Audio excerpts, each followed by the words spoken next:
The committee of the whole meeting for Tiffin City Council for December 21st, 2020 to order.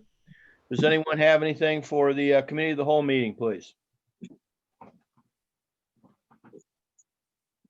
Mayor. Yes, Mr. President. We do have one suspension that we were requesting this evening, and it is ordinance 20-140. And that is just because it's the full list of the year-end budget adjustments. Kathy needs to have all of those completed this evening. Council should be aware of those. But we have to have those passed this evening so that it is ready to go for the end of the year. We cannot wait until that last meeting. I know Kathy explained that at the previous meeting, so we really do need that suspended this evening. And then I know we have all of the usual beginning of the year appointments for 2021. They're just a one reading ordinance, but I would request council do as they typically do when we have all of these, since it's a page and a half, and read a vote on them as one. We obviously read them all, but to vote on them as one, unless there's controversy that there's someone council doesn't wish to appoint. Yeah, I was going to bring that up, but I'm glad you did. Has everyone had an opportunity to go? Councilman Jones. Thank you, Mr. President. Mayor just talked about appointments, and I guess for my benefit, do half of these people come to you seeking these things, or do you go out and solicit these people, or how do they come about to come up with how many names you're going to address tonight? Well, if you look through the list, I think every one of them is a reappointment. Typically, if someone is willing to serve that is already on an existing committee or commission, we reappoint them. As long as they have good attendance. And all of these are reappointments. So typically when we do have open committee seats, we do go out and seek individuals. Every once in a while, we have folks come to us interested in them, but probably 80% of our appointments are probably because it's just someone continuing on, and then the other 20% are people we seek out. Okay, well, don't accuse me of not reading. I did scan the names and stuff. But I guess I'm speed reading it, but okay, thank you. Law Director. Yes, thank you. One other ordinance that I would ask for council's consideration to suspend the 3 reading rule and pass this evening, and that's ordinance 20-138. It's the ordinance that approves the annexation of 9+ acres that was petitioned by Zeiss Company and related parties on Euclid Avenue. That is the reason I suggest that is that your ordinance 20-110 zones that property, and it would seem to be most appropriate if you are accepting it for annexation at the same time that you are zoning. It would be premature to zone something that has not technically been accepted by council. I think you could do it at the same meeting because they will be then presented and signed to the mayor at the same time, become effective at the same time. But if you choose to delay the decision on the ordinance 20-138 accepting the annexation, you should probably table 20-110. So that again, you consider both of those ordinances at the same meeting.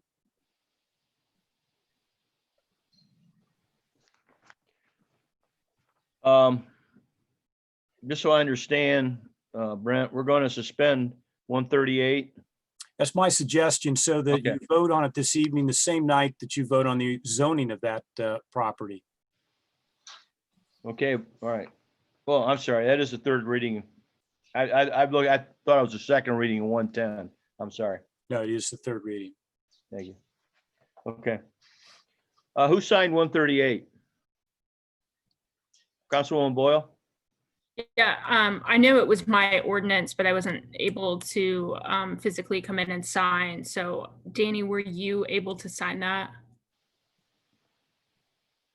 Yes, I was. There were a few that I missed, but I think Ben got those for me, so. Okay. And if I could Thank you. also add, and I apologize, I meant to send you an email today, but just so that our record is clear on the annexation, if during your report, you could tell council that 60 days has now elapsed since you received the transcript of the annexation of the 9.79 acres, and that you now are presenting to city council for their consideration. Okay, I'll do that. Thank you. Mhm.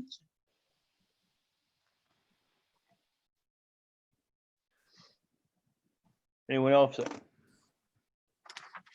Mayor, Yeah, I just want to really quickly, for clarification's sake, I made a small misstatement, or I accidentally said the wrong thing at a meeting on the 30th when Councilman Jones asked me during our budget hearing about all employees receiving the 3% pay increase.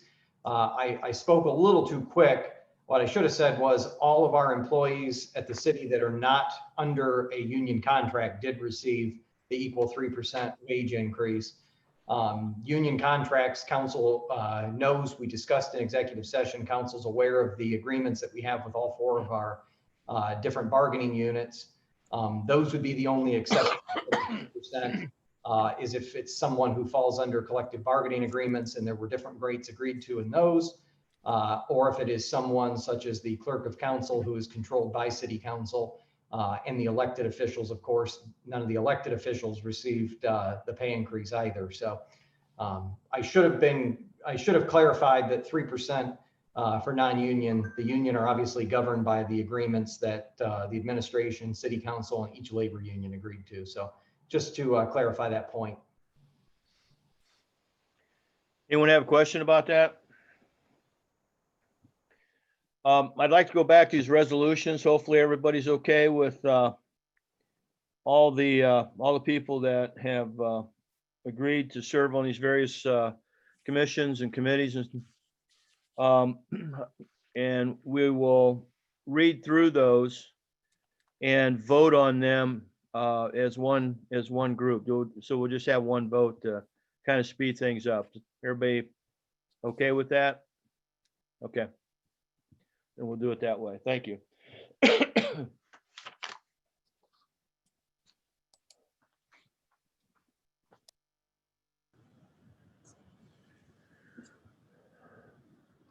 Is there anything else? It's a quiet group tonight. Hope it stays that way. No, I'm just... Councilwoman Yanatuno, Congresswoman Yanatuno. Curiosity. I don't know if question. that'd be an upgrade or not, but I'm. Yeah, I don't know either. I know a lot of times when we have a special meeting, we only handle the one item. But as I see all these things being second readings, I'm assuming we're going to go ahead and third reading all of this stuff next Monday then? Yes. Okay. Well, I don't know. Law director. Do we need to read all? Go ahead. Yeah, my suggestion is that we do, because if you look at the substance of most of those, they are related to the budget. And so they follow naturally suit. After you pass your budget, you should also adopt all those various items. So I would suggest that you do read those at your next meeting and vote on them. Okay, that's why I was asking, because a lot of times we don't do that, but it's year-end stuff. So just wanted to make sure. Okay. That's a good point. Good point. Yep.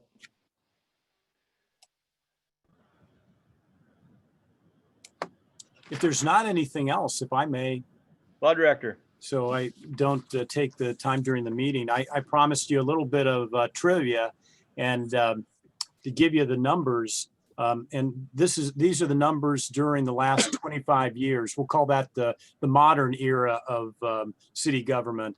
And as you know, it's a special year for a lot of reasons, but we have 141 ordinances that were introduced this year. In the last 25 years, the number that's closest to that was in 1996, 116. So we're way above the last high. In 2003 and 2008, there were only 70 ordinances each year that were introduced. You may recall last year, you introduced 88. So if you can speculate, or you maybe know some of the reasons, but this year has been a very special year. We, over the last 25 years, it's the 9th time we've been over 100 ordinances. So many times we were under that amount. So it's been quite a year. Well, congratulations. It's a busy year, busy group. There's certainly been a lot going on. Councilman Perry. I think we should make a motion that once we get over 100 ordinances, we get overtime or something like that. Or Is there a second to that? Anybody want to second that? hey, I got some. All right. Councilman Lepard? No, I would second that as well. All right, well, I'm gonna table it. That song comes to mind, taking care of business. Yeah. Councilwoman Yantuno. I got a comment. Ty is so funny. He looks like a ghost image popping in and out while it looks like he's driving. You look Yeah. a little spooky. You keep seeing a dark head. I am currently on the road at the moment as we speak, but I did not want to miss the meeting, so I am here and paying attention. So Yeah, pay attention to your driving. Yeah, That you be too. careful, Tyler. We don't want to mainstream a wreck. no, we do not.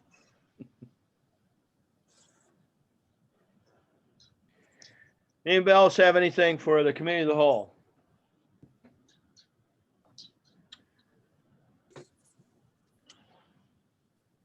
All right. We will adjourn the committee of the whole meeting. And we'll get started with the regular council meeting in just a minute.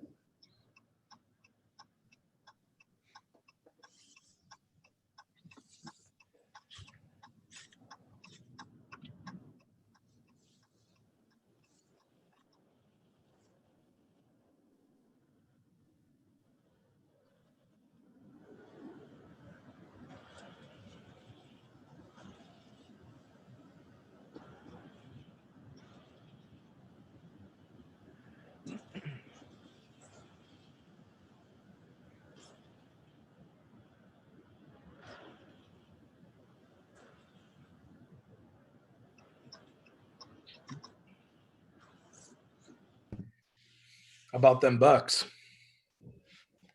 Oh, the Browns. Yeah. Yeah, how about the Browns? That's a bigger miracle. Bridget's don't have the football game in the background this time. 50-50 chance. Who wants to watch the Bengals?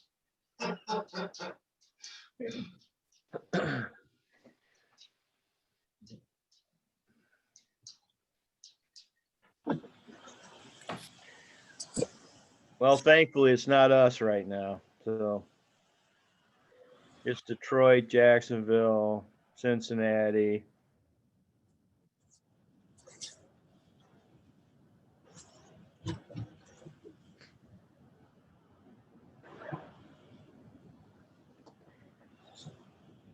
All right, I have 7 o'clock. I'd like to welcome all of you this evening to the December 21st meeting of Tiffin City Council. I would call the meeting to order this evening. Councilwoman Yantuno will lead us in the invocation and the Pledge of Allegiance. Councilwoman Yantuno. Thank you. Let us pray. We thank you, dear God, for this day, for its blessings, its opportunities, its challenges.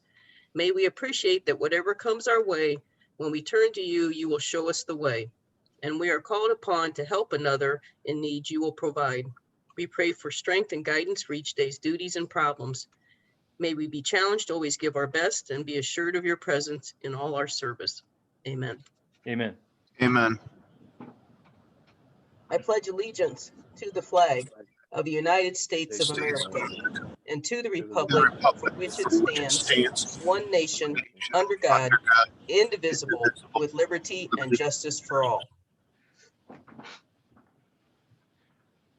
Thank you. Good job.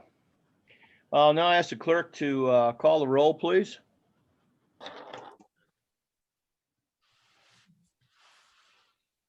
Councilwoman Yanatuno, Here, Councilman Jones, I think I'm here tonight. Councilman Lepard, Present. Councilman Perry, Present. Councilman Shuff, Present. Councilwoman Boyle, Here, Councilman Gillig. Here. Let the record show that all 7 members of council were either present or here. Hopefully, everybody had an opportunity to go through the minutes from the December 7th meeting of Tiffin City Council. Are there any additions, corrections, or deletions to the minutes, please?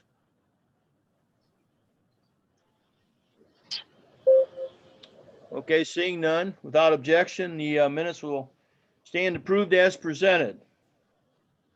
We're now under committee reports. Finance Committee, Councilman Gillig. Yes, thank you, Mr. President. I do have a report this evening. It is rather lengthy. I just emailed it to your accounts for your perusal and for your records.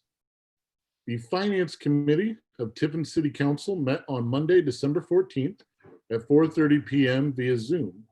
In attendance were committee members Tyler Shuff and Committee Chair Ben Gillig.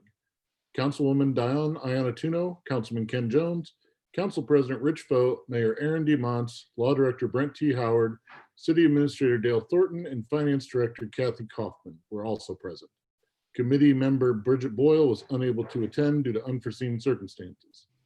The purpose of the meeting was to discuss the Finance Director's request for legislation F-20-57, legislation for required end-of-the-year budget adjustments, as well as Mayor's request for legislation 20-60, authorizing the entering of a contract with the Ohio Attorney General's Office for collection of delinquent income tax bills. The meeting was called to order at 4:06 p.m. The first item discussed was the possibility of entering into a contract with the Ohio Attorney General's Office for collection of delinquent income tax bills. Currently, our normal process is a series of letters informing the receiver that they are either to file an income tax return or pay the prescribed fees from their annual filing. After certain steps are met in terms of communication, the city may then attempt to obtain a judgment in a local court via common pleas. Tax Commissioner Linda Neely proposed entering into the agreement with the Office of the Attorney General, which Law Director Howard explained will collect certain revenues for known amounts as a service to political subdivisions. Furthermore, Law Director Howard explained that this agreement will come at no cost to the city, as any fees accumulated through the collection at the Attorney General's office will be assessed to the individual or business who are delinquent with their taxes. It is understood that the Attorney General's office is typically more successful in collecting these delinquent taxes than a local municipality, both through their more extensive resources and through, for the lack of a better term, aura of the name. Council President Fote, Finance Director Kaufman, and Mayor Montz all stated their support for the agreement, saying that we will certainly not collect any less and that we will relieve some of the burden on our tax office and law director at no additional cost to the city. Councilman Shuff asked if we could potentially add delinquent sewer bills to the services provided by the Office of the Attorney General. Law Director Howard stated he would further research the question. Later in the meeting, Director Howard discovered that certified utility bills would not qualify for this service for the Office of the Attorney General, but stated he would continue to research to provide further explanation. Councilman Shuff moved to ask the Law Director to prepare legislation to authorize the entering of a contract with the Attorney General's Office for the purpose of collecting income taxes. This was seconded by Chairman Gillig, and the motion passed 2-0. Our second order of business involved the Finance Director's request for legislation F-20-57 involving necessary year-end budget adjustments. A comprehensive list of necessary adjustment was presented to the committee for examination. Some projects will need to be carried over, other figures may need to be changed, and there may need to be advances on the sewer project and Jefferson Street project before the end of the year. Potential challenges to presenting legislation include continued invoices that will need to be paid, as well as other budget adjustments that may occur in the remainder of 2020. There is also the added caveat that any changes in revenue must be approved by the Tax Commission, with their last meeting of the year being held on December 22nd. After discussion with Law Director Howard, it was decided that we could prepare legislation for our next meeting, and if there is a need for any more adjustments to the budget, we can take action on those items at our special meeting on December 28th. Finance Director Kaufman stated that she would highlight any changes that take place from the presented list of budget adjustments at our next meeting on the 21st. It is also understood that Council's 3-reading rule will need to be suspended so that we may balance our budget by the end of the year. Councilman Shuff moved to accept the Finance Director's request, excuse me, as presented, and authorize the Law Director to prepare legislation for our next meeting. This was seconded by Chairman Gillig, and the motion passed 2-0. With no other business to consider, the meeting was adjourned by Chairman Gillig at 4:35 p.m. Respectfully submitted, the Finance Committee. Thank you, Councilman Gillig. Are there any questions for Councilman Gillig? Okay, moving on. Law and Community Planning, Councilwoman Boyle. Yes, thank you, Mr. President. I actually have 2 committee reports to report on today. My first committee report is a Law and Community Planning Committee meeting was held on November 18th via Zoom. In attendance were council members Bridget Boyle, Steve Lepard, Dan Perry, and Ken Jones. Additionally, Mayor Montz, City Engineer Matt Watson, Zoning Inspector Dan Brickner, Law Director Brent Howard, City Administrator Dale Thornton, as well as Council President Rich Vogt were also in attendance. Bridget Boyle called the meeting to order at 5:03 p.m. and announced the purpose of the meeting is to discuss Mayor's request for legislation number 20-47, Tiffin zoning code change, number 20-46, revisions to zoning code, and a request for legislation to obtain the necessary easement for the purpose of maintaining the public sanitary sewer at 292 Ellis Street, as well as any other business to come before the committee. The first topic discussed was request number 20-47, Tiffin zoning code change. City Engineer Matt Watson led the discussion by explaining the nature of this request is related to the fact that Tiffin zoning map has always included 2 areas within the city limits that are designated to Clinton Township zoning. The first area is just south of Autumnwood Drive, one section of a parcel that is being used as an agricultural farm field where it's entirely in the City of Tiffin Corporation limits. The south portion of this area is zoned as M-2, and the north half of this parcel was never brought into the City of Tiffin zoning at the time that it was annexed. The second affected area includes the Hedgegate condominiums. The parcel to the west is zoned R-1, single-family residential. City Engineer Watson provided further detail of this area and the reason it was not zoned properly.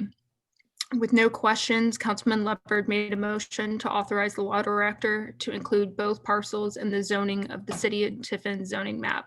Councilman Perry seconded the motion and the motion carried. The second topic of discussion was request number 20-46, revisions to the zoning code.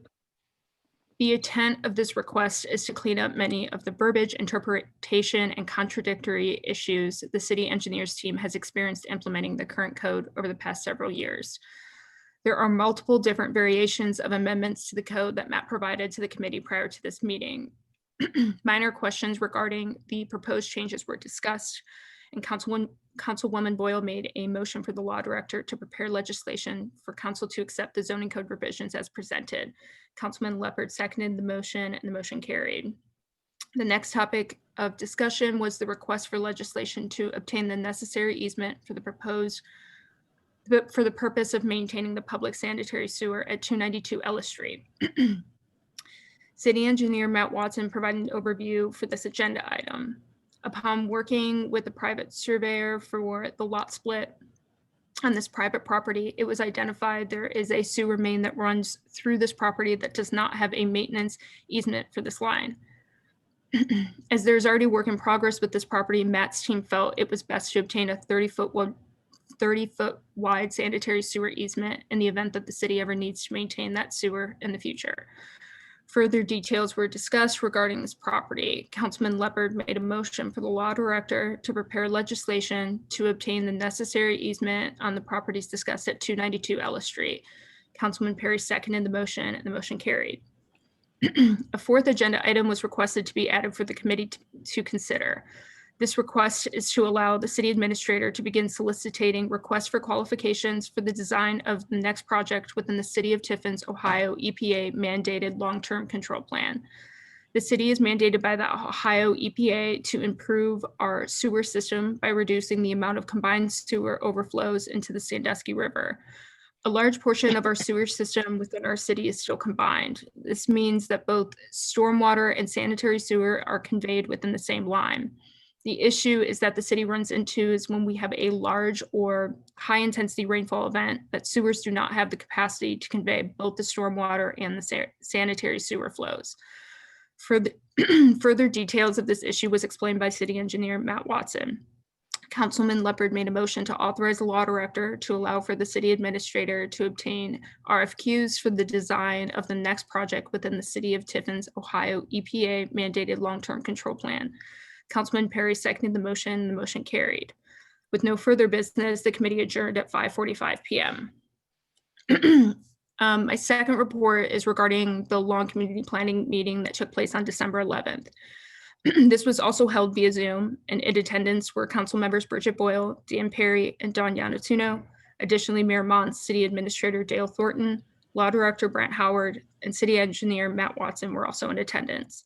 Committee member Steve Lepard was unable to attend this meeting.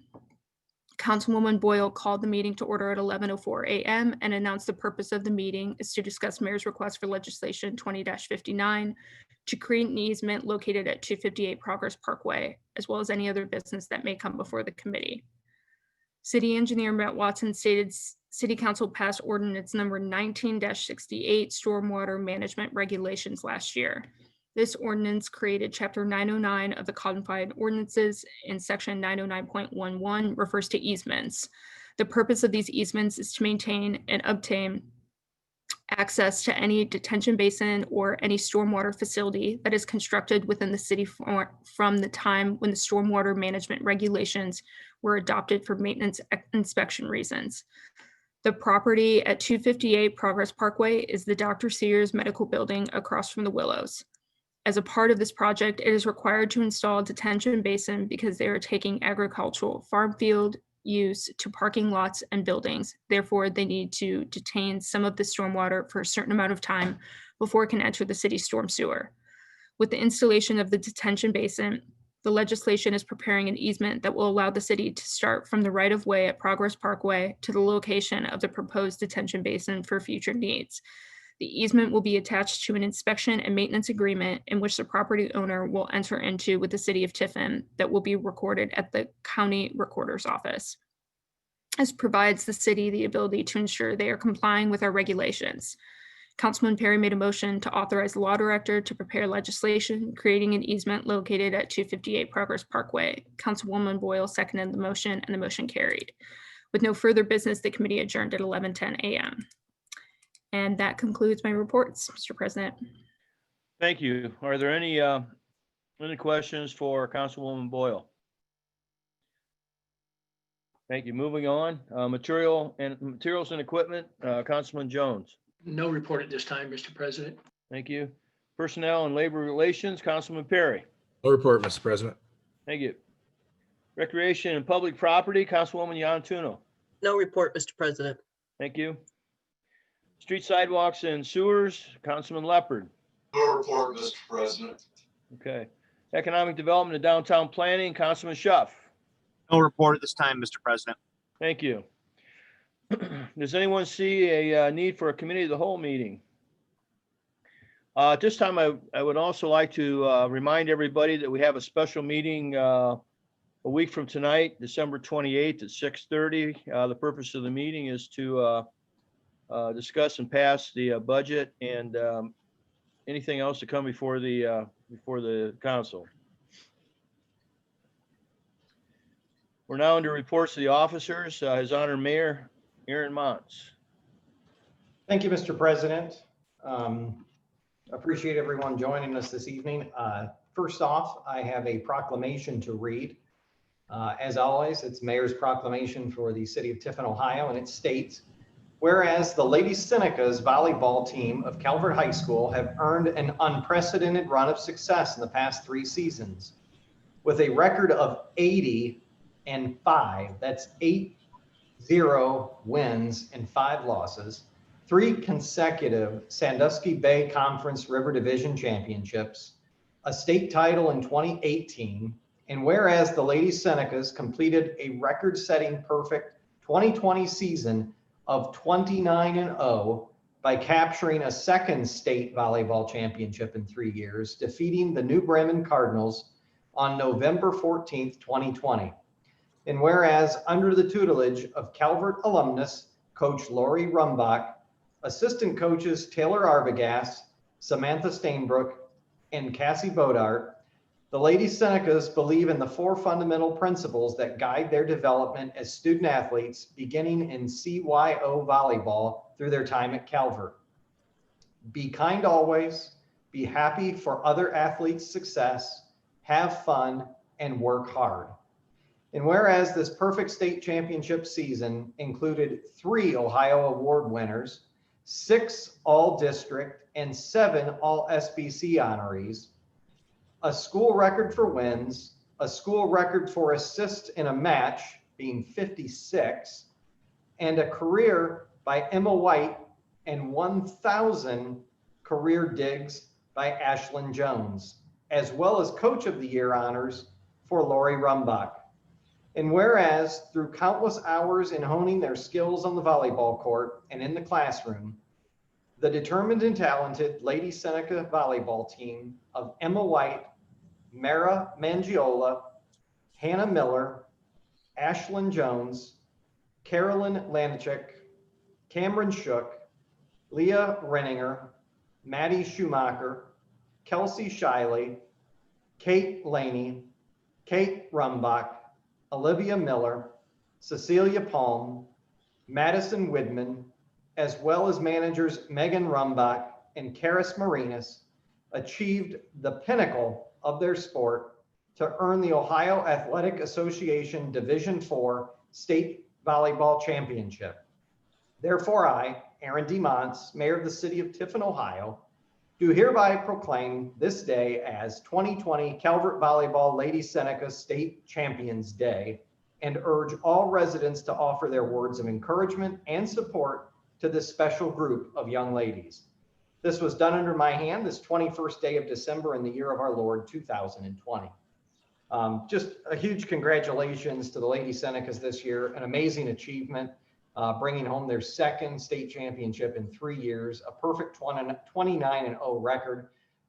So council, administration, let's have a round of applause to the Calvert Lady Senecas. I know several of them are on Facebook watching and also here on Zoom. Is there anyone on Facebook that wants to comment, Mayor? Well, they can't on Facebook. I know. Oh, I'm sorry. Yeah, it says here on Zoom that Lori Rumbach is on. So I don't know if Lori, if you'd like to say anything, click the raise hand feature and we can bring you in, but I don't want to put you on the spot. Okay, she's willing to talk. I didn't want to all of a sudden bring her in and and have her wonder what's going on. So one moment, everyone. Well, we want to hear from her. I would love to. So here she comes. All right, Lori, can you hear us? You may have to unmute yourself. Okay, yes. And how do I, let's see, how do I get the video? Oh, there I am. There you are. Congratulations. Thank you, Mayor Montz. Thank you very much. On behalf of all of Calvert and our volleyball team, our program, thank you for your kind words. Mr. Gillig, thank you for the exchanges we had, and we appreciate the support. I think it goes without saying that what we did was pretty special, and it didn't really feel anything special, but the longer time goes on, I think the more we can realize what we did was pretty amazing. And you know, hopefully some of the things the girls have learned from the experiences on the court, they'll be able to carry over into real life, because that's really, I guess, what it's all about. So thank you all. We felt so much support from not only inside the walls at Calvert, which was wonderful from our administration and teachers and staff, but all around the city. I mean, Mayor, we really liked your shout out that you gave us on Facebook with that shirt. That was really nice. And the Colombian football team gave us a little shout out on Facebook as well. So the support we felt around the community was really overwhelming. So thank you all. Well, we really appreciate it, Coach. And I want to give a big thank you. Councilman Gillig helped tremendously with the proclamation. Being a historian that he is, he was eager to help collect any information he could. And I don't know, whoever helped provide the pronunciation sheet to me, that was a godsend trying to get through some of the different names. So that was wonderful. But yeah, just, I would tell you, you know, the sky's the limit, but how do you go up from here when your record's already 29-0? I guess, you know, you've completed the perfect season. So, but just awesome. Great job by all the ladies and you as well. Thank you, Mayor. Thank you very much. Councilman Perry? Yeah, so actually had the honor to take the girls around on the party bike, trying to think of something outside the box to do with COVID and the way the fans could show their support, but keep socially distanced. So took the girls out to the park and all the fans were there and cheered them on. And it was awesome. I can't say enough about how impressed I was with this group of girls. Obviously their talent is through the roof, but they were so polite and courteous and kind. I had my son on with me and I just couldn't say more about them. It made me proud to be to come from Calvert, and I'm very proud of what they accomplished. So congrats, Lori. That was a fun night. Thank you, Dan. Yeah. That was nice. Yeah, and I don't want to, you know, we were at the parade as well, which was really nice to see all the community members come through the parade. That was overwhelming. The shout outs and the support from people there. You know, we handed out some volleyballs that Reineke and Tiffin was so generous to help support that. But it's, we could go on and on with the support that we receive from people. It's just so great. For sure. And we thank you. And also, as you mentioned, Tiffin Colombian football, because I think it gave people something to hope for, something to get excited about in a year that for so many of us has just been so awful.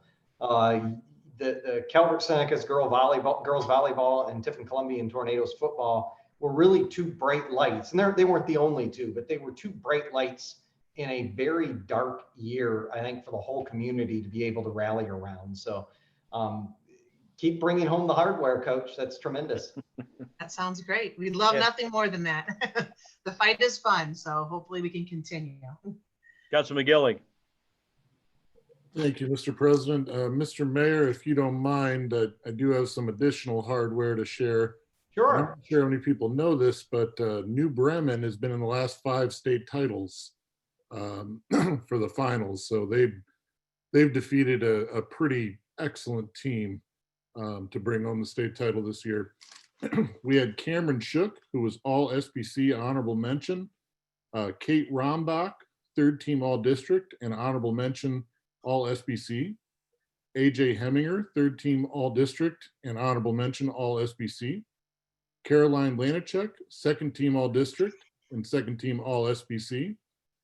Ashlyn Jones, 3rd team all Ohio, 1st team all district, 2nd team all SBC, and 1,000 career digs, a school record. Hannah Miller, 2nd team all Ohio, 1st team all district, and 1st team all SBC. And then we've got quite a bit for Miss Emma White, most outstanding player award, 1st team all Ohio, 1st team all district, 1st team all SBC. As a setter, she achieved 2,000 career assists, over 2,000 career assists, I believe, and 56 assists in a match. So just the talent that these ladies had was pretty special.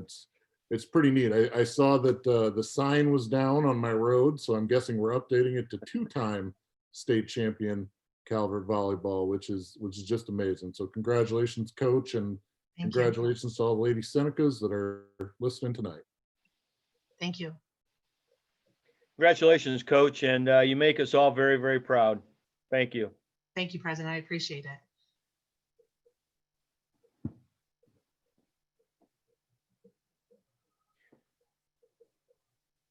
Okay, Mayor?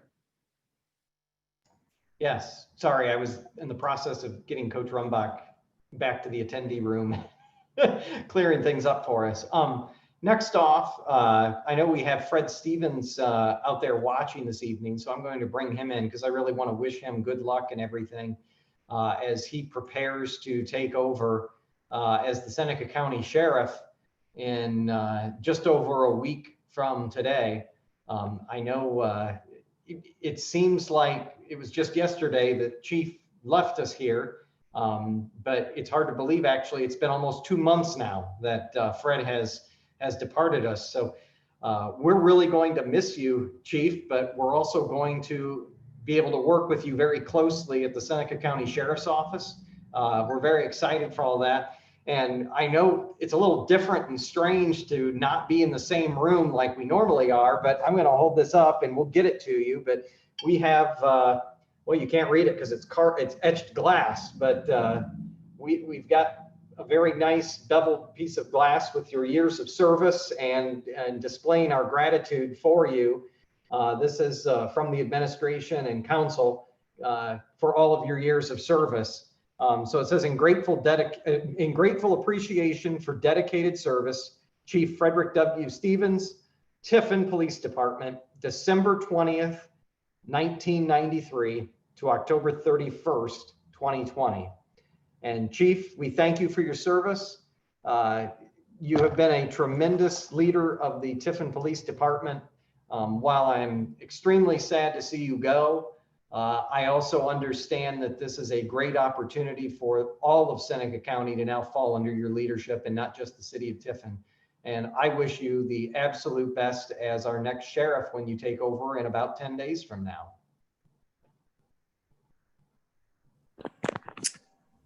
Thank you, Mayor. I didn't realize that's what this was about. I know, I surprised you, didn't I? Obviously, thank you for the kind words. And I looked fondly on the, 27 years, almost 28 at the police department. And it does go by really quickly. Obviously, I stand on the shoulders of everybody before me. And like the coach said before me, you know, it's really just a testament to the day in and day out work of all the employees there, my friends, you know, my peers, and the support of everybody that's on council right now and the ones before you. You know, I heard you talking about Mr. Rogers and the technology earlier and stuff, or Mr. Roberts and the technology earlier, and I just chuckled at that one because, yeah, he would have definitely been against that one, Councilwoman. I am too, no, but if it was people like him and all the other council people that always listened, always was helpful with any of the questions, all the committees, and the city administrator and the mayor has been super supportive. So it was a great ride, and I appreciate all the kind words.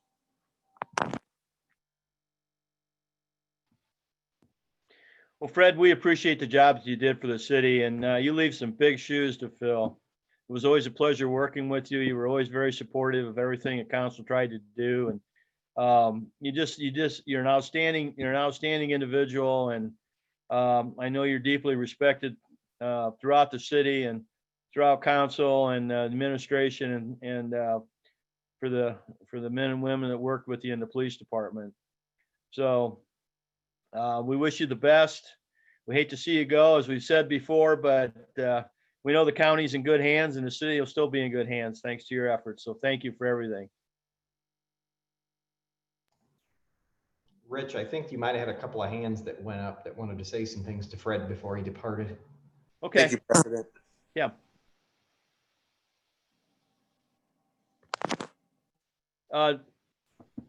Dale.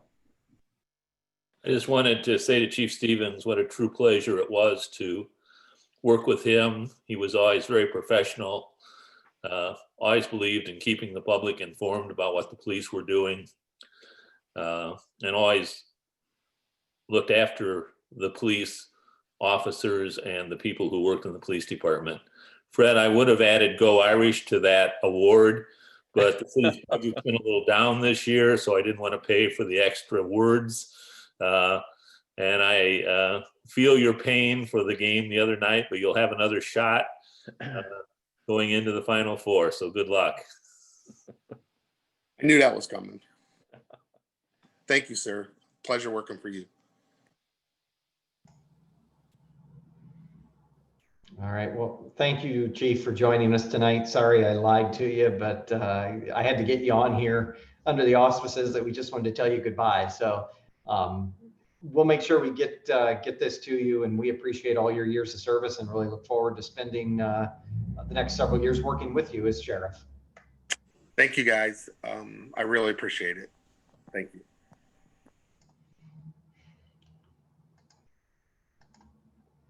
All right, getting him back to attendee.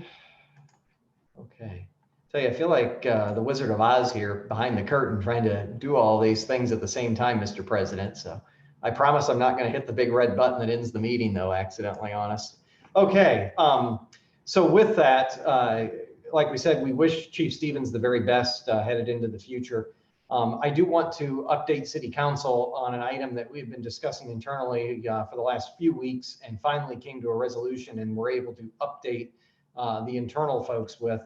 And that is that due to the ongoing pandemic, we have made the very difficult decision to postpone the filling of the Chief of Police position until at what time we could have a larger percentage of the population that has become vaccinated.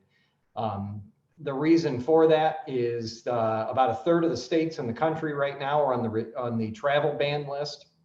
We have heard stories from other communities of them striking out with hires, not receiving many applicants whatsoever for positions. And we've also heard some stories, one of which right here is in Ohio, of another community that did all of their interviews for a police chief position over Zoom, never met any of the candidates in person, and then unfortunately has become very obvious the person did not fit with the team, with the department, and now they're in a very awkward situation of potentially having to let go a brand new chief. And it's expensive to hire a new chief of police or a department head in general with all the training. So we want to get this right, and we want to make sure that we have a wide range of candidates. I know the last time when Chief Stevens applied, we had candidates from Texas and South Carolina and several states. And the last thing we want to do is see people not apply because of travel restrictions or because of coronavirus. But also, I plan to spend at least an entire day with each of the top 3 candidates. I know the city administrator is going to do the same. And we also want those top 3 candidates to spend time and meet the officers. I don't think we want anyone flying in here from another state that may or may not be carrying the virus or has been on an airplane, and they meet with the department, end up infecting half or 2/3 or the entire department of our police officers. So we've made the decision to delay the hiring process. Everything that we are being told on our weekly calls is they hope by mid to late May or early June that they'll have about 75% of the population vaccinated. That's about the percentage of the population they anticipate actually is willing to get the vaccine. And at that point, if that's the case, once we get into hopefully May, we'll be able to begin the process of advertising and then go forward from there with a similar schedule to what we had before, with a month or so of advertising and then begin interviews and other things, go through the assessment center. So I did want to let council know, now that it's been discussed internally, the internal candidates are aware that has been the decision that we have made here to continue on it with an interim chief in place for some time, just so that we can do what is best for the city overall. You do not want to rush a decision like this, so we're going to delay our decision so that we ensure we get the absolute best chief of police in the Tiffin community possible versus rushing to fill things. We'll transition right from there just to a quick coronavirus update. There are currently 779 active cases in Seneca County. Some good news to report. We are down to only 18 hospitalized. That is a fairly significant drop. and we are up to 2,221 recovered cases now in Seneca County. Unfortunately, we are up to 63 deaths, but some very, very positive news is Mercy Hospital is expecting late tonight or early tomorrow to receive 300 vials of the Moderna vaccine that will be able to, they will be able to vaccinate most of the folks at Tiffin Mercy Hospital and the immediate care providers based off of those doses that they will receive from Moderna late tonight or early tomorrow. So the first vaccine doses are arriving in Seneca County and are going to our healthcare workers. The next round after this is first responders, and then they'll continue down the list until everyone who wants a vaccine has the opportunity to have one. Financially, December has not been a good month for the city overall. So far this month, we're down about 17% of revenue compared to last year, which equates to just a hair under $150,000 of lost revenue. A little bit of that we attribute to the fact that billing cycles fell slightly different from last year, so it is possible that we may make some of this up. However, we do not anticipate that we will make up the entire deficit that we are down this month. The nice part is overall for the year, we are only down 0.7%, which is about $76,000 of negative revenue in 2020 compared to 2019. Overall, speaking to other communities, this is much better than a lot of communities are facing right now. So I think we can all consider ourselves blessed that our revenue has only fallen off by $76,000 compared to last year's revenue, when other communities are experiencing much larger revenue hits to their budgets. Since the start of the pandemic, we are down $400,000 of revenue, but that large cushion we built up early in the year, and then the surge that we had seen in October and November as far as revenue, has helped us get through things. If it would not have been for that wonderful first quarter and that really strong tail end of the third quarter, we would be in a world of hurting here at the city. So just keep in mind that that cushion is really what has gotten us through as revenue since April 1st, which is when the shutdown of the pandemic really began. We are down $400,000 of revenue. I want to give a huge shout out and thank you to Interim Fire Chief Rob Chappell and the members of the Tiffin Fire and Rescue Division. They had quite the late night / early morning on Sunday with the major blaze over at Seneca Tile over near Bloomville. They spent over 5 hours on site helping get that blaze under control. Unfortunately, the site's a complete loss, but we're lucky in the fact that there were no injuries. But you know, I don't think folks realize just how busy things can get with all of our first responders, but especially with our fire and EMS. They had to, during that time frame that they were battling that, they had to respond to 8 other calls. Now, of course, that doesn't mean we had 8 other fires in the community. Could have been anything from chest pains to trouble breathing to low insulin to the smell of gas, et cetera. But they had to respond to 8 other calls at the same time. Their crew was out at the Seneca Tile fire. It's almost a tongue twister, battling that. So let's hope that the week slows down a little for them. I'm sure they're absolutely exhausted after that late night, early morning that they faced. But just another job well done again by the men and women of the Tiffin Fire Rescue Division and Interim Chief Rob Chappell. I appreciate him keeping myself and the city administrator updated on how things were going with that fire early Sunday morning. Not to be left out, kudos to Scott McDole, a sergeant in the Tiffin Police Department. You may have seen the Advertiser Tribune post honoring Scott. He received a life-saving award for helping locate an individual who was in a very dangerous situation. And Scott is credited really with saving that gentleman's life. So he has received a life-saving award. So great job, Scott. I have known Sergeant McDole for years. He and I coached baseball long ago together. We umpired baseball. Scott and his whole family are just great community members, very supportive of our schools, very supportive of local youth in the community and our sports system. So great job, Sergeant McDole, continuing to do great things in the police department. I do want to update City Council. We are continuing to investigate sewer overflow issues on South Sandusky Street.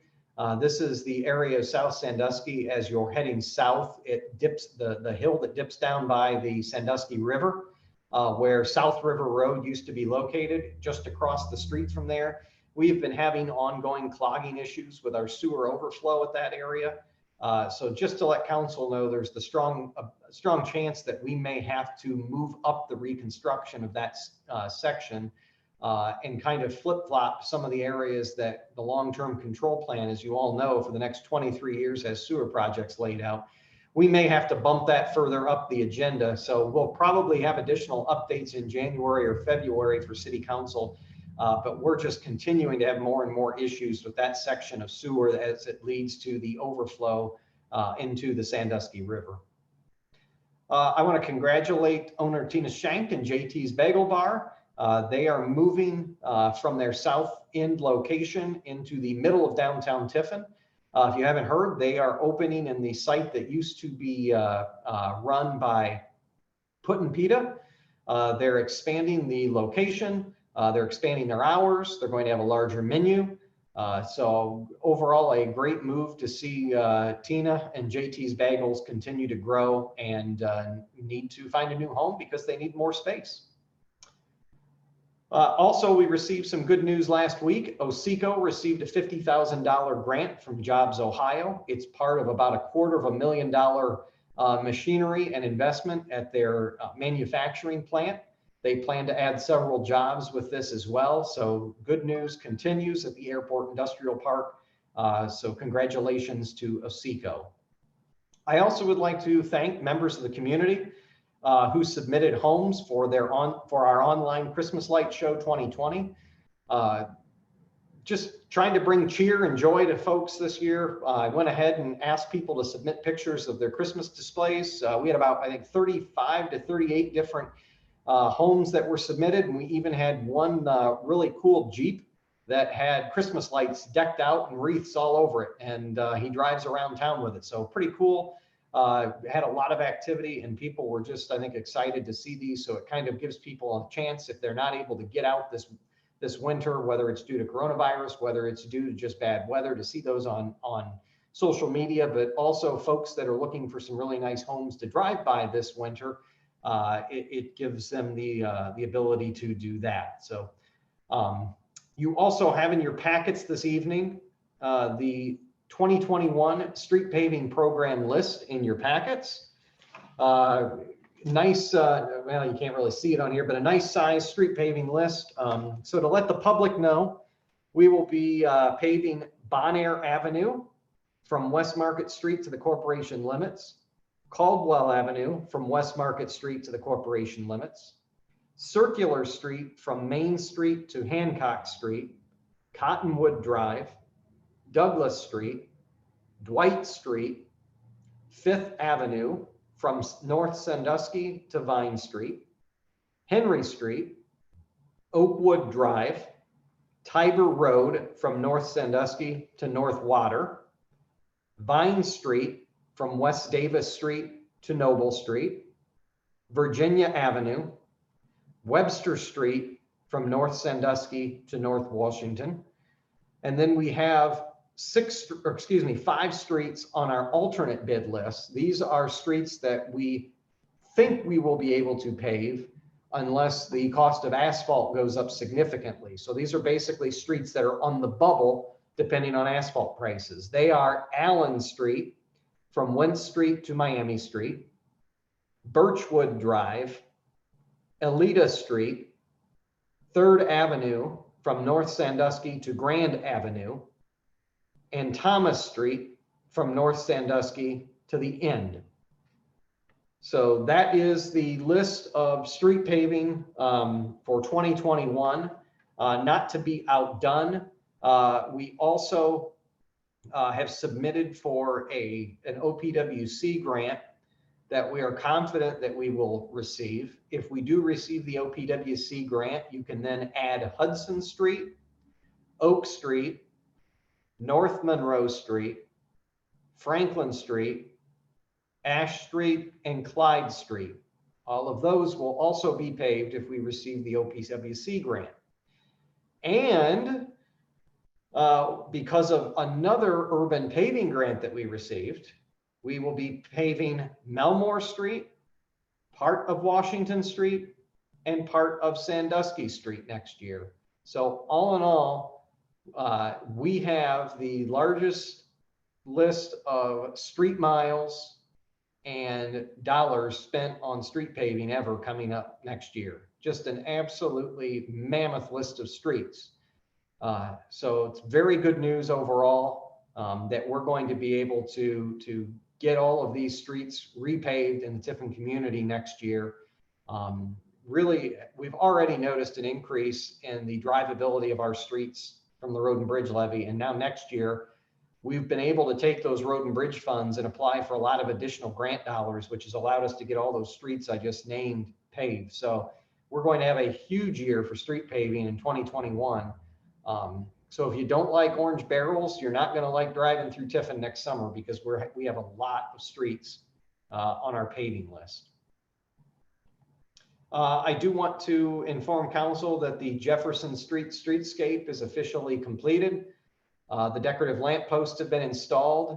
The trees have been planted.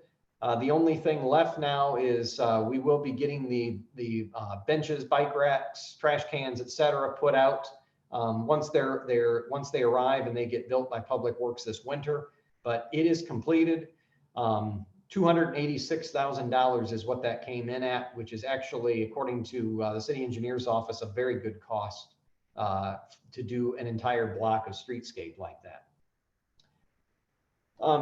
You probably had seen already in the newspaper, but city engineer Matt Watson put out the early warning that Ellis Street will be closed for the replacement of the Ellis Street Bridge. We're giving everyone a lot of notice on this. It will be closed for approximately 180 days, sometime between August of 2022 and August of 2023.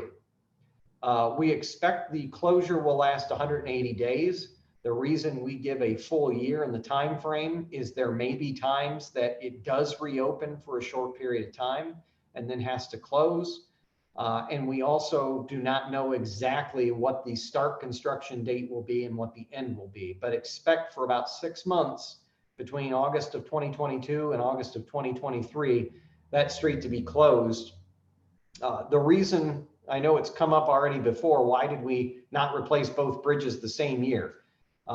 Council knows this already, but we received pretty significant grants for each bridge, and unfortunately, we had to use the grants in entirely different years or we lost the money. So we either had to essentially waste tax dollars and do them both in the same year, or space them out and save the tax dollars or save the taxpayers hundreds of thousands of dollars. So we had to make the tough, but what I believe is the correct decision to close these bridges in a couple of separate years so that we save hundreds of thousands of tax dollars. I am pleased to inform council that the entire cost, $3.5 million of the Ellis Street Bridge, we expect to incur zero debt to get that bridge completely redone, which is the same as the smaller bridge. To me, it is just huge that the city of Tiffin has been able to put ourselves through good planning, through the passage of the road and bridge levy, and an awesome job by our engineer's office. We've been able to put ourselves in a position that we can spend $3.5 million on this bridge of our capital dollars and not have to incur debt that the next 20, 25, or 30 years of Tiffin residents will be paying back with interest. And instead, we are paying for this bridge 100% upfront, and there will be no debt incurred to replace the entire Ellis Street Bridge. So very good news. Also want to inform council that work is set to begin this week on the electrical vehicle charging stations in Lot 7. They had a final walkthrough meeting last week that went well. So hopefully sometime January, February, those electric vehicle charging stations will be fully operational in City Lot 7. for individuals to charge their electric vehicles with. There will be a charge. So anyone that fills or charges their vehicle will of course pay for the electricity that they're using. They are not free. They're not being subsidized by local tax dollars. It will be just like gasoline or anything else. You will pay for the electricity that the user utilizes on those. I know I'm talking for a long time, just a couple of other items. I want to thank our social media influencer who came to Tiffin last week. Some of you have no idea. I just recently discovered what TikTok was, but his name he goes by Sir Yacht. That's of course only his internet name, but he's quite famous here in the state of Ohio and has been featuring different communities on his social media. He came and spent a good part of the day Friday with myself and the Chamber Executive Director, Bryce Riggs. We took him around Tiffin to all different spots. We had a few hours. We got him in as many places as we could to potentially be featured in his video. But just the one post alone that we made, more than 250,000 people have already seen just the one single post that was made on Friday.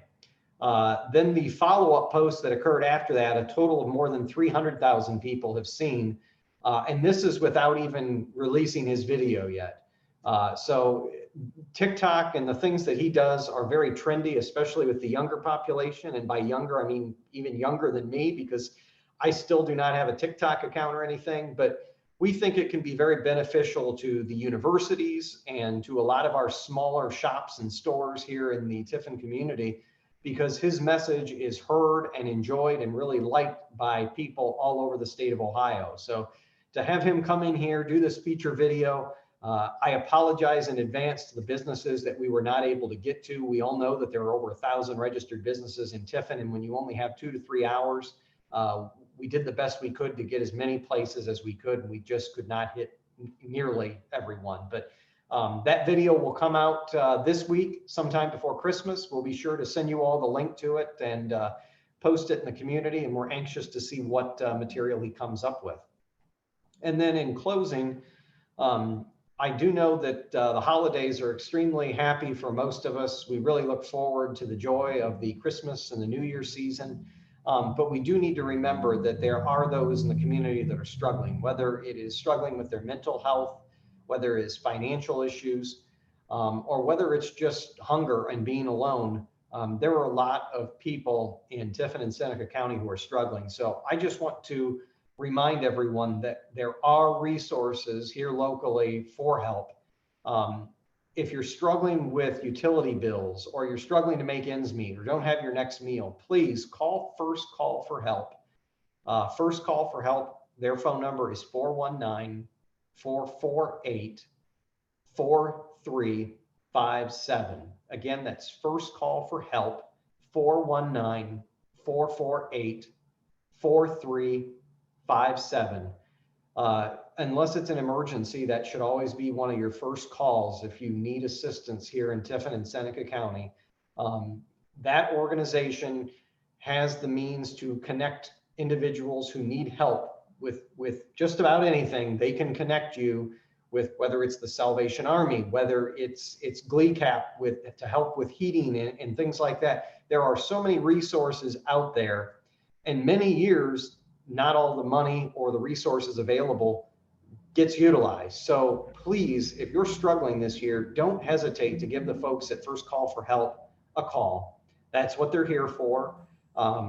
They're here to help. And of course, you can always also speak to someone 24 hours a day at the Hope Line if you're struggling with mental illness, or you're battling thoughts of suicide or extreme depression.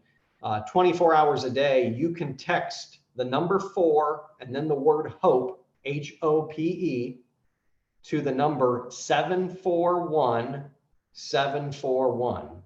So you can just text the number 4, the word HOPE, to 741-741.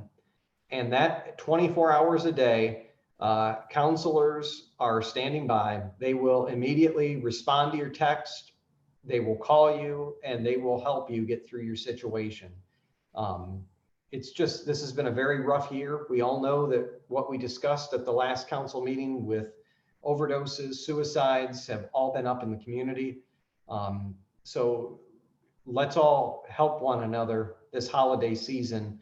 Be thankful for what we have, be thankful for our health, but also remember there are a lot of folks struggling and sometimes they just need someone to talk to or need a conversation. So with that, Mr. President, it concludes my report this evening. Thank you, Mayor. Are there any questions or comments for the mayor? Councilman Jones. Thank you, Mr. President. I have one serious question and then a lighter note. Let's start with the lighter note.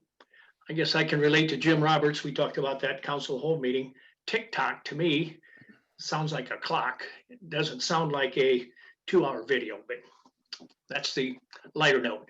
On a more serious note, the Ellis Street Bridge, and again, I'm going from memory here, but and I know we did the Ellis Street Canal Bridge here in 2020. I thought we were targeting next year, 2021, for the Ellis Street Bridge. Understood the mayor say closer to 2022. Is there a change there, or I just had the wrong years? I think all along we've planned, Councilman Jones, for the construction. Next year will be the design and all of the pre-work in 2021. So I don't believe, and City Administrator, correct me if I'm wrong, but I don't believe we've ever really discussed starting construction in 2021. But all of the design work and the plan design will take place next year. So we'll spend a decent chunk of that 3.5 million, because part of, 3.5 million's the total cost. There's a lot of money that's going to be spent on design of a bridge of this expanse by engineers.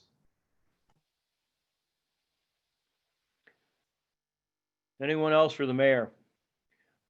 Very positive report tonight, Mayor. A lot of good information in there. I'm really happy to hear. Well, this isn't the first we've heard about the bridge, but I know a few years ago there was a great deal of discussion and concern about how we were going to pay for that. And to be in a position we're in today, it's just it's great news. And good job there, you and City Administrator and all the rest of the people in council and city government here. That's outstanding. Anyone else? Thank you, Mayor. Clerk Council, Ann Forrest. Thank you, Mr. President. I'd like to report that 60 days have passed since I received the transaction of the proceedings from the county commissioners regarding the annexation of 9.79 acres in Hopewell Township, and it can now be presented to council for consideration. Thank you. This is my report. Thank you. Any questions for Council Clerk? Director of Finance, Kathy Kaufman. Thank you, Mr. President. I just wanted to add that regarding Monday's meeting on the 28th, where we discussed the budget for the final time before passage, I will be working on any changes that I have had since November 30th meeting.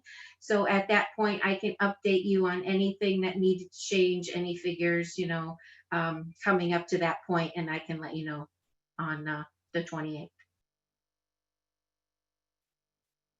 Okay, thank you. Any questions for the Finance Director? Director of Law, Brent T. Howard. Yes, thank you, Mr. President. 3 items. The easement that council authorized from TH Plastics for the additional right-of-way on Tiber Road and Shawn Avenue, that was received and recorded in the recorder's office today. Second, the Ohio Division of Liquor Control announced that they approved the new DORA that you passed that will become effective January 1st, 2021. And then finally, the Charter Review Commission will meet again. They're meeting tomorrow night at 6 o'clock via Zoom, and their business will be primarily reviewing Article 6, which is the administrative departments of the city, and Article 7, the boards and commissions. So the public and council members are invited to join that meeting. And that concludes my report. Thank you, Law Director. Any questions for the Law Director? We're now under written communications. Thank you, Mr. President. I have Mayor's request for legislation number 20-61, reappointment to the Sandusky County, Seneca County, City of Tiffin Port Authority of Jim Supans. Mayor's request for legislation number 20-61 will be forwarded to the Personnel and Labor Relations Committee. And I have Mayor's request for legislation numbers 20-62 with the list of the 2021 pavement repair program. Mayor's request for legislation 20-62 will be forwarded to the Street, Sidewalk, and Sewer Committee. That concludes the written communications. Thank you. We are now under oral communications. Anyone from the attending public that's listening in this evening that would like to address City Council, there's a button. I'll let the mayor explain it, but direct your comments to the President of City Council. Thank you. Yes, if there is anyone in the public this evening who would like to speak to council, there's a button towards the bottom of your screen. It should say raise hand, click it, and we can bring you in.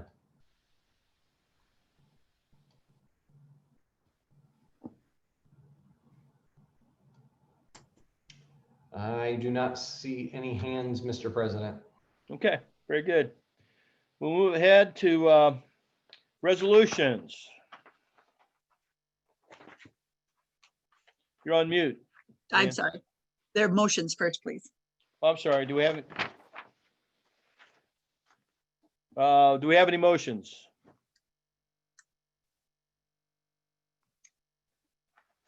Okay, we're now into resolutions.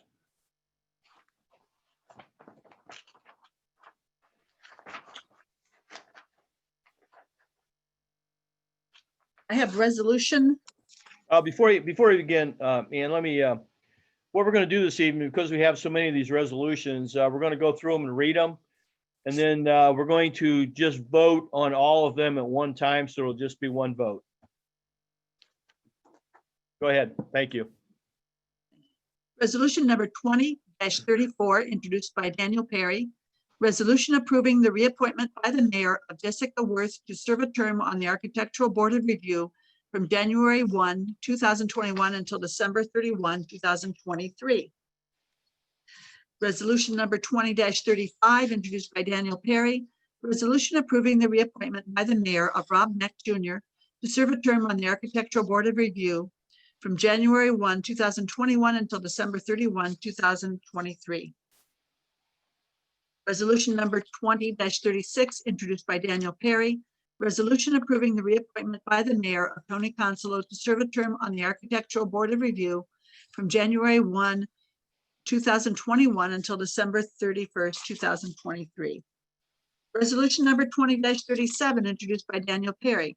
Resolution approving the reappointment by the mayor of Colin Taylor to serve a term on the Americans with Disability Act ADA Advisory Committee from January 1, 2021 until December 31, 2023. Resolution number 20-38, introduced by Daniel Perry. Resolution approving the reappointment by the mayor of Van Distel to serve a term on the Americans with Disability Act ADA Advisory Committee from January 1, 2021 until December 31, 2023. Resolution number 20-39, introduced by Daniel Perry. Resolution approving the reappointment by the mayor of Gwen Reinhardt to serve a term on the Income Tax Board of Review from January 1, 2021 until December 31, 2022. Resolution number 20-40, introduced by Daniel Perry. Resolution approving the reappointment by the mayor of Brian Glover to serve a term on the Julia M. Weller Commission from January 1, 2021 until December 31, 2025. Resolution number 20-41, introduced by Daniel Perry. Resolution approving the reappointment by the mayor of Felicia Frankert to serve a term on the Thomas Connor Memorial Commission from January 1, 2021 until December 31, 2025. Resolution number 20-42, introduced by Ben Gillig. Resolution approving the reappointment by the mayor of Stacy Routson to serve a term on the Thomas Connor Memorial Commission from January 1, 2021 until December 31, 2025. Resolution number 20-43, introduced by Daniel Perry. Resolution approving the reappointment by the mayor of Joan Martin to serve a term on the Tiffin Recreation and Beautification Endowment Fund Board from January 1, 2021 until December 31, 2024. Resolution number 20-44, introduced by Ben Gillig. Resolution approving the reappointment by the mayor of George Fretz Jr. to serve a term on the Park and Recreation Board from January 1, 2021 until December 31, 2024. This is the first and only reading of Resolution 20-34, 35, 36, 37, 38, 39, 40, 41, 42, 43, and 44. Councilman Perry. I would ask for passage of resolution 2034 through 2044. We have a motion for passage of resolutions 20-34 through 20-44. Is there a second? Councilwoman Boyle. Yes, I'll second that, Mr. President. Thank you. We have a motion and a second. Is there any discussion? Councilman Perry. Oh, never mind. I was going to say Shuff's had his hand up waiting to get in. So Thank you. Councilman Shuff. Can't see you. Can you see me now? Go ahead. Yes. I'm back on. I lost service there for a few minutes. I think the mayor let me back in. Thank you. All right, Mayor. Yeah, I just want to thank all of the citizens of Tiffin that serve on these various boards and commissions for us. Every one of the positions are unpaid. Some of the boards meet as little as one time a year, and then there's others like the Architectural Board Review and Planning Commission and Zoning Board that sometimes meet several times a month and require a lot of people's time and energy, and they don't get paid. And a lot of times they're dealing with issues sometimes even more controversial than what council deals with. So I just want to thank them all, because if it wasn't for them, we would not be able to function here as a city government.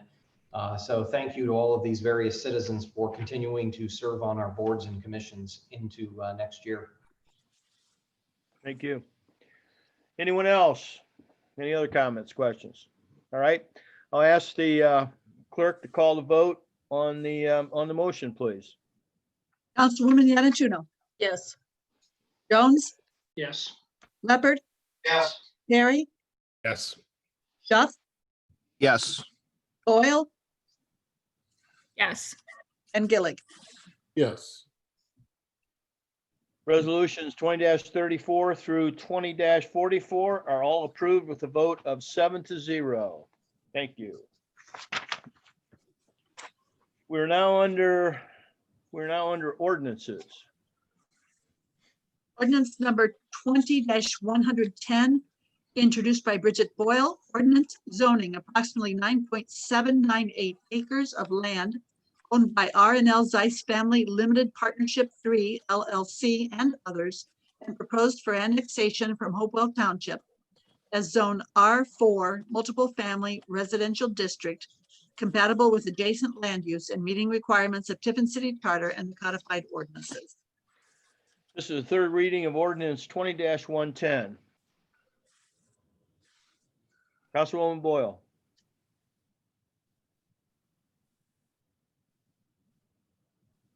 I think she blocked out. Bridget, can you hear me? You guys hear me? No. Yes. Can you hear me? Okay, now we can. All right. Go ahead. You want to make a Sorry motion? about that. Yes, I would like to ask for council's passage of ordinance 20-110, please. Thank you. We have a motion to pass ordinance 20-110. Is there a second, please? Councilman Lepard. I'll second the motion, Mr. President. Thank you. We have a motion and a second. Is there any discussion?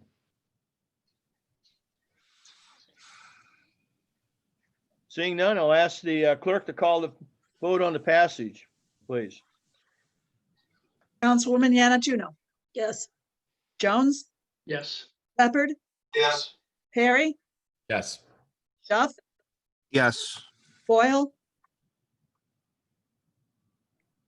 Councilwoman Boyle, you're muted. You're muted, Brad. Looks like our image is frozen too. Yeah. She was having internet problems earlier when she logged in. We might have lost her, so.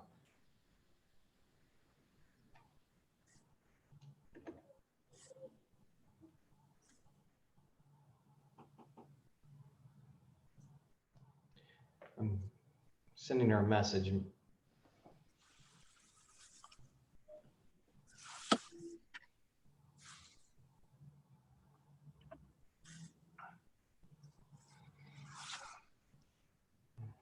Technology is great when it works, Mr. President. Thank you. Yes, it is. I'm glad you're handling that end and I'm not. We'd really be in trouble.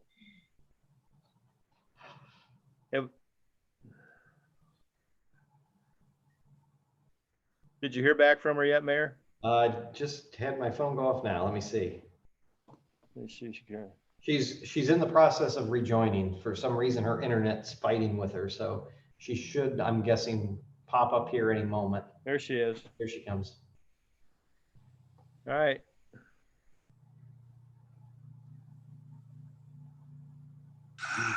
Okay. Just say yes, Bridget. Say yes. We lost her again. All right. Yeah. There she is. Yes. Okay, she said yes. Yes. All right.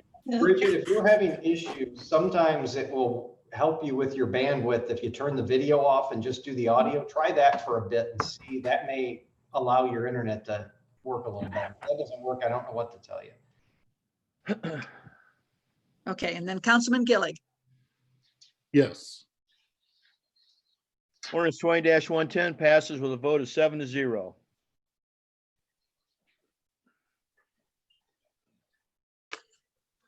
Ordinance number 20-112, introduced by Bridget Boyle. Ordinance amending sections 1169.02 and 1171.02 of the Tiffin Codified Ordinances, adding a nano-distillery as a permitted use in the C2 General Commercial and C3 Central Business Districts. This is the third reading of ordinance 20-112.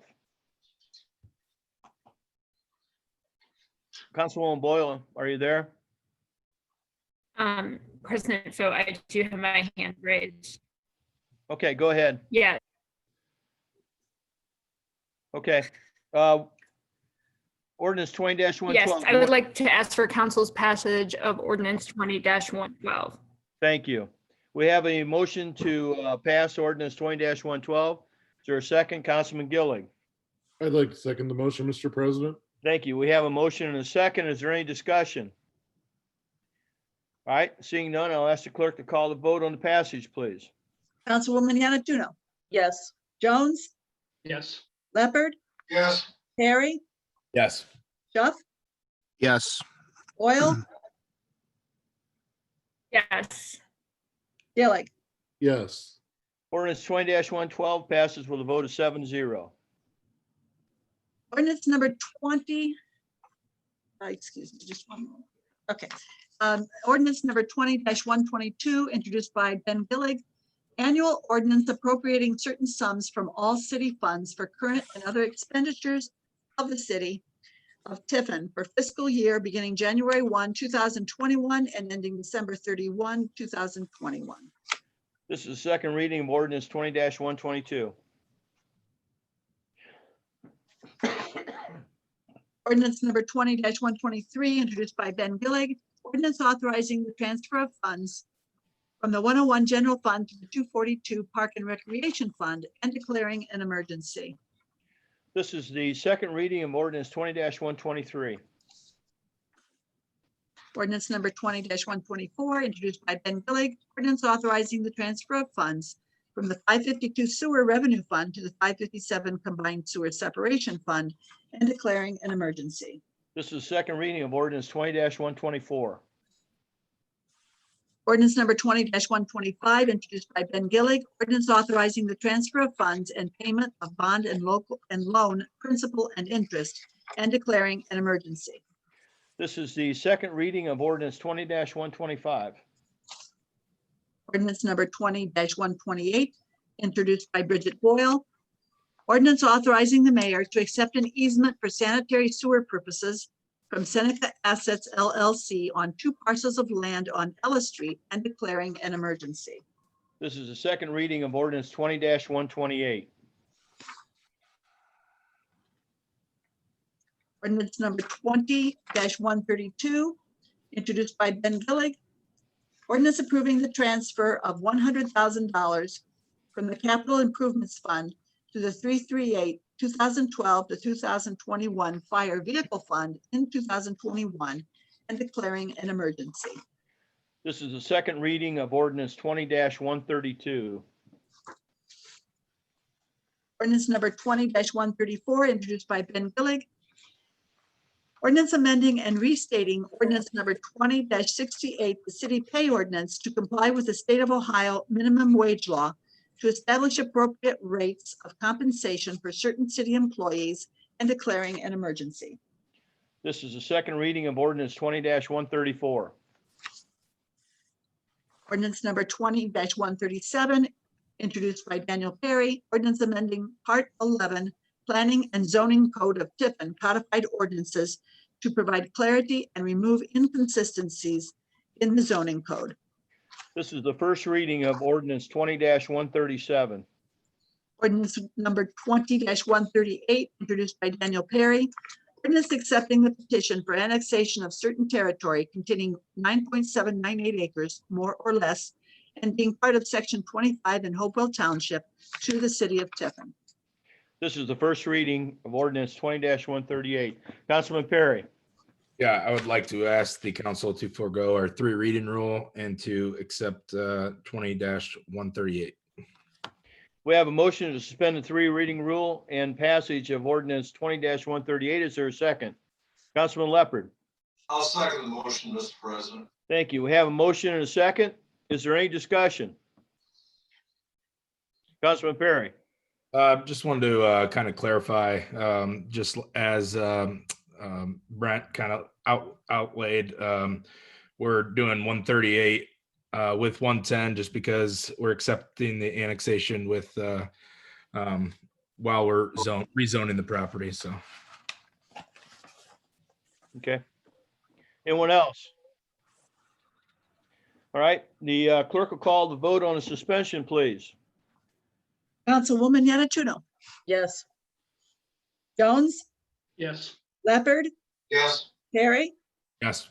Schuff, Yes. Boyle, Yes. Gillig. Yes.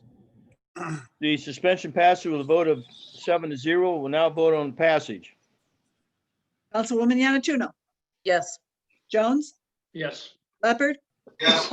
Perry, Yes. Schuff, Yes. Boyle, Yes. Gillig, Yes. Ordinance 20-138 passes with a vote of 7-0. ordinance number 20-139, introduced by Daniel Perry. Ordinance authorizing the mayor to accept a permanent easement from Imperterritum LLC on 258 Progress Parkway for storm sewer purposes and declaring an emergency. This is the first reading of ordinance 20-139. Ordinance number 20-140, introduced by Ben Gillig. Ordinance amending budget ordinance 1984 to make year-end budget adjustments. This is the first reading of ordinance 20-140. Councilman Gillig. What a compliment for me. Thank you, Mr. President. I'd like to ask for suspension of council's 3 reading rule and immediate passage of ordinance 20-140.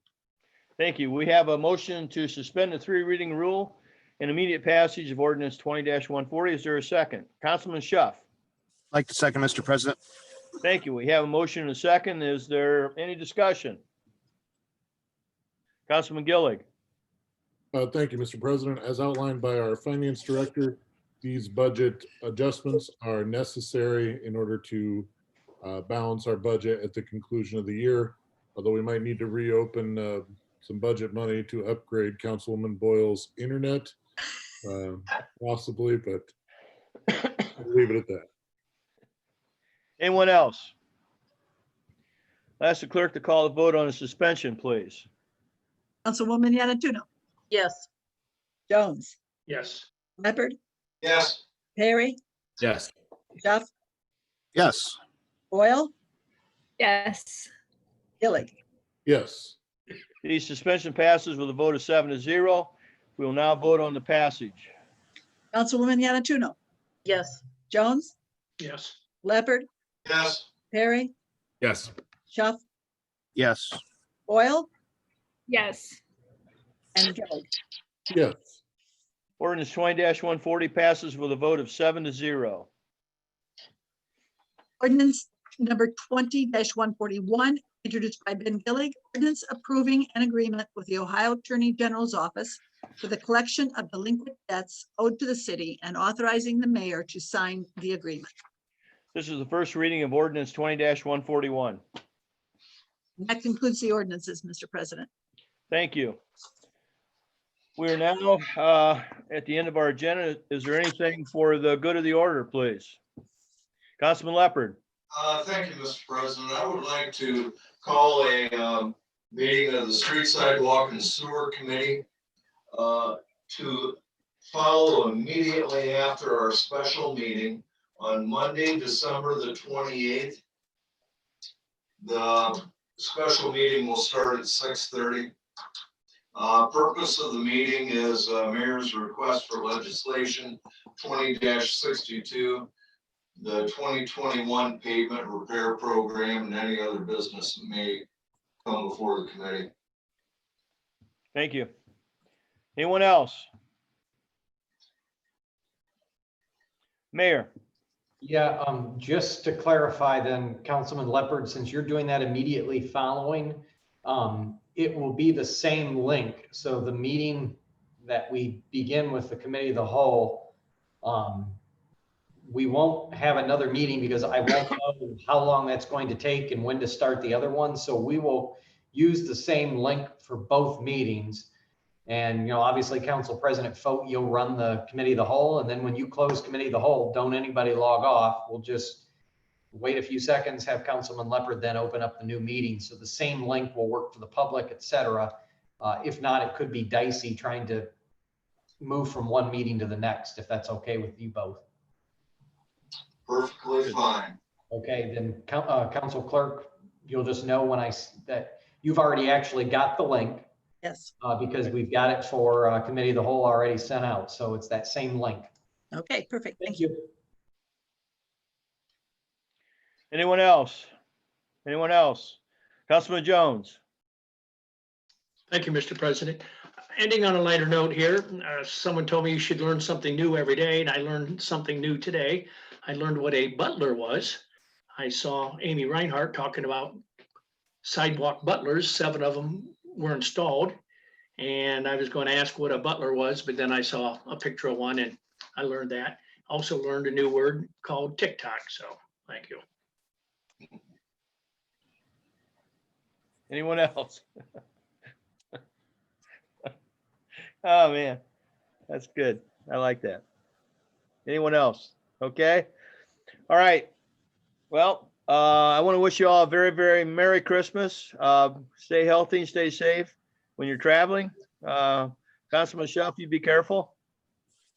And Thank you. okay. All right. Well, Merry Christmas and God bless all of you. We are adjourned. Good night. Merry Christmas. Good night. Good night. Hey, guys.